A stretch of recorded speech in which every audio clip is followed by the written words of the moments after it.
South Bastar का करीबन 80 kilometre का वो एरिया है जहां पर लगातार नक्सली अपनी पैड़ बनाए रखे हैं।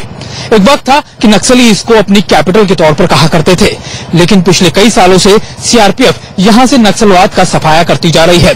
पिछले कुछ महीनों में एक बार फिर नक्सल अपनी यहां पर पैर पसारने की कोशिश कर रहा है, लेकिन सीआरपीएफ उसको मुंह तोड़ जवाब दे रही है। आज इंडिया न्यूज आपको उन सभी रास्तों से, उन सभी जगहों से लेकर चलेगा जिसे एक वक्त था कि इन्हें खूनी रास्ता कहा जाता था, क्योंकि यहाँ पर कोई भी जवान या फिर कोई भी टुकड़ी आगे बढ़ती थी तो नक्सली उस पर अटैक कर दिया करते थे। लेकिन अब नक्सलवाद के खिलाफ लगातार सीआरपीएफ की इस जंग में आज हम इंडिया न्यूज आपको उन सभी रास्तों पर लेके चलेगी जहां से नक्सलवाद को मिटाने के लिए हमारे सीआरपीएफ के ये कोबरा कमांडोज काम कर रहे हैं।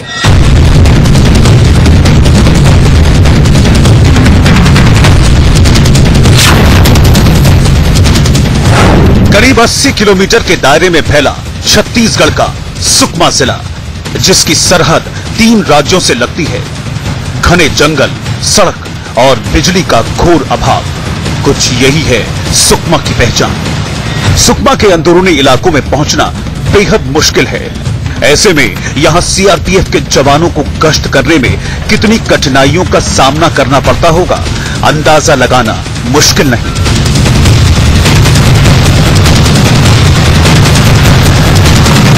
सुकमा में सीआरपीएफ के सामने दोहरी चुनौती है। एक तो नक्सलियों से इस इलाके को निजात दिलाना और दूसरा विकास कार्यों को अंजाम तक पहुंचाने में मदद करना। ऐसे में जवानों को हर रोज सर्च ऑपरेशन चलाना पड़ता है। कैसे होता है ये सर्च ऑपरेशन, देखिए। बड़ी गाड़ी से गश्त करना अपनी जान को खतरे में डालने जैसा है। ऐसे में बाइक सवार सीआरपीएफ के जवानों की पलटन सुकमा के सुदूर इलाकों में मिशन नक्सल हंट पर निकल पड़ी। इस मुश्किल सफर में इंडिया न्यूज की टीम भी साथ है। सुनसान रास्ते में हवा की सरसराहट डरावना एहसास कराती है। पक्की सड़क कब कच्चे रास्ते और टेढ़ी मेढ़ी पगडंडियों में तब्दील हो जाती है, पता ही नहीं चलता। यहाँ पर हम रोड ओपनिंग पार्टी, यानी वो पार्टी जो लगातार रोड ओपनिंग के लिए न सिर्फ कंस्ट्रक्शन वर्क के लिए काम करती है, बल्कि वो पार्टी जो इन जंगलों के आसपास ईआईडी यानी आईडी जो लगे होते हैं उनकी भी पूरी की पूरी वो देखती है, उसको उसके निकले हैं। और रात तक आज हम ये देखेंगे कि आखिरकार किस तरीके से नक्सली इलाकों के अंदर हमारी जो सीआरपीएफ है वो काम कर रही है। हमारा कमांडेंट भी है। हम लोग कहां तक जाएंगे?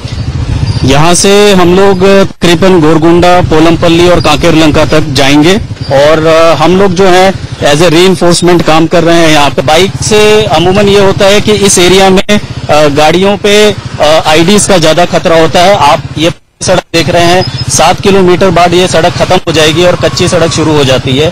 अगर हम चलते हैं उसमें जवानों की तादाद ज्यादा होती है और कैजुअलिटीज की संभावनाएं ज्यादा होती है। बाइक से मैन्युअल सकते हैं और अगर इसके कभी रिस्क फैक्टर है वो भी कम होता है, इसलिए हम जनरली इस एरिया में बाइक्स का इस्तेमाल करते हैं।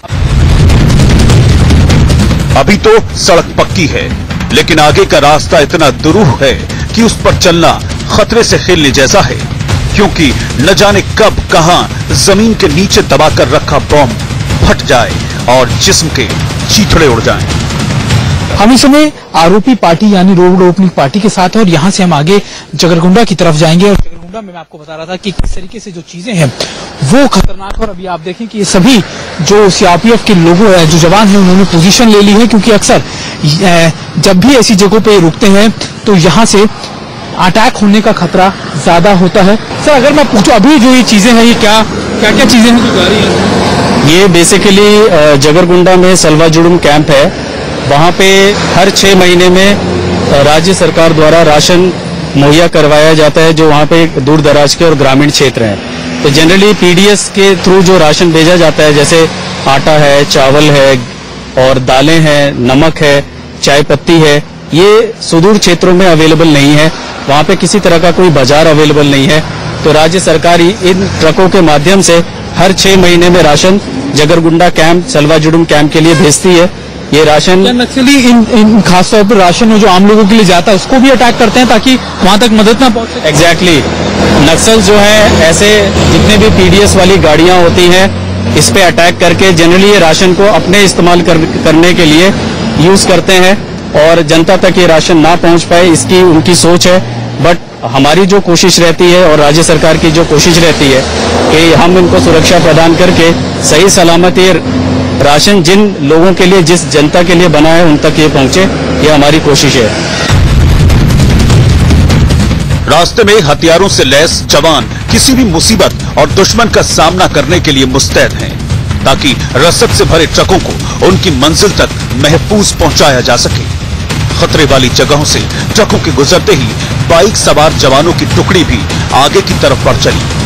हम इस समय जहां पहुंचे हैं, यह है गोरगुंडा का वो इलाका जिसके आगे कोई पक्की सड़क नहीं है। जी हां, अगर आप देखें तो इसके बाद इस सड़क को यहीं पर रोक दिया गया है और इसके बाद का सारा इलाका, अगर मैं आपको दिखाऊं अपने कैमरा से, तो इस सारा इलाका जो होगा वो कच्ची सड़क है। और यहाँ पर हम रुके हैं, लेकिन रुकने के कुछ ही मिनटों में हमें ये बताया गया है कि यहाँ पे ज्यादा देर नहीं रुकना होता, क्योंकि कुछ ही देर में जो नक्सली हैं वो हम मूवमेंट को नोटिस कर रहे होते हैं, हर छोटी छोटी चीज को, और वो ऐसे ही इलाकों में जाके फिर अटैक करते हैं। अगर आप देखें तो हम जहाँ रुके हैं इसके पास अब ये सीआरपीएफ के जवान हैं जो यहाँ पर पोजीशन भी ले चुके हैं, क्योंकि यहाँ पर लगातार खतरा जो होता है बहुत ज्यादा बना होता है। हमारी जो अगली मंजिल होगी वो बुरखापाल की होगी। बुरखापाल वही इलाका है जहां पर अभी 24 अप्रैल को, करीबन 24 से 25 अप्रैल को जो हमारे सीआरपीएफ के जवानों को टारगेट किया गया था, नक्सली द्वारा जो रोड ओपनिंग पार्टी थी उसको टारगेट किया गया था, वहां हमें जाना है। उसके बाद हमें आगे की तरफ जाना है, यानी नक्सल की उस नस में, उस जगह में हम मौजूद हैं जहां पर नक्सल का सबसे ज्यादा प्रभाव होता है। और इंडिया न्यूज आपको पूरी जगह वो दिखाएगी कैसे यहाँ नक्सल प्रभावित इलाकों में सीआरपीएफ काम कर रही है और उन इलाकों में कितना मुश्किल है यहाँ काम करना, क्योंकि यहाँ पर 50 डिग्री का टेम्परेचर होता है, ह्यूमिडिटी होती है।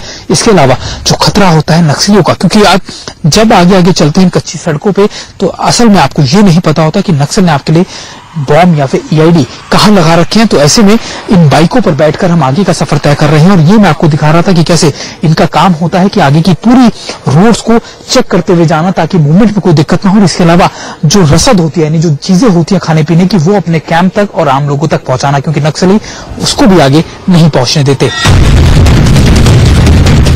कदम कदम खतरा और हर पल दुश्मनों के नापाक हमले का अंदेशा। बावजूद इसके सीआरपीएफ जवानों के साथ हम आगे बढ़े। अब हम कच्ची सड़क से गुजर रहे थे। रास्ते में रुक रुक कर रुकावटों से जूझता ये सफर सांसें फुला देने वाला है, लेकिन नक्सलियों की नस तक पहुंचने का मिशन जारी है। Sumit Chaudhary, Sukma, India news. जी हाँ, ये मिशन जारी है। रात के अंधेरे में नक्सली पनाहगाहों को निस्तानाबूद करने के लिए सीआरपीएफ के जवान किन मुश्किलों और किन चुनौतियों से जूझते हैं, उनका सामना करते हैं, जरा ये भी जान लीजिए इस रिपोर्ट में।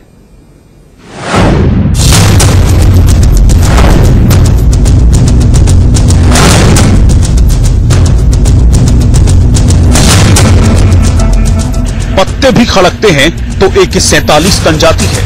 कंधे पर रखा रॉकेट लॉन्चर दुश्मन के अंदेशे को भांपने लगता है।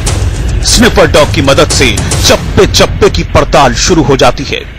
आसपास के इलाकों में घात लगाकर बैठे नक्सलियों के पनाहगारों की जानकारी के लिए ड्रोन कैमरे भी हवा में उड़ने लगते हैं। रात के खुप अंधेरे में जहरीले कीड़े मकोड़ों का खतरा भी कम नहीं है, लेकिन फौलादी जिस्म वाले इन जवानों के हौसले पर रत्ती भर भी असर नहीं पड़ता।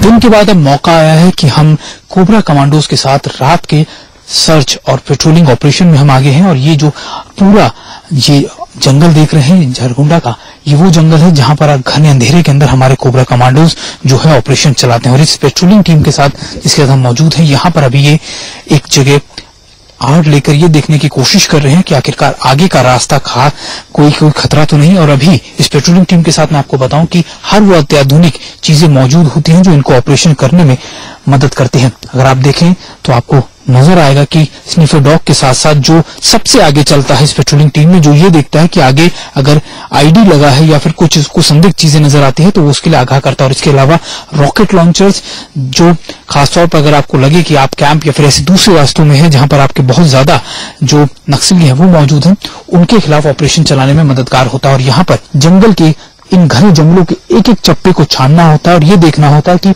यहाँ पर जो ये दोबारा निकले तो कहीं आईडी तो न लगा दी हो, क्योंकि नक्सल अक्सर उन जगहों पर ही आईडी लगाते हैं जहां पर चहलकदमी या फिर इन जवानों की जो ऑपरेशन जो मूवमेंट होती है वो ज्यादा होती है। कैमरा पर्सन साजिद के साथ सुमित चौधरी, इंडिया न्यूज, सुकमा। और इसी के साथ हमें रुकना होगा कुछ पलों के लिए। देश और दुनिया की तमाम बड़ी खबरों के लिए आप बने रहिए इंडिया न्यूज के साथ।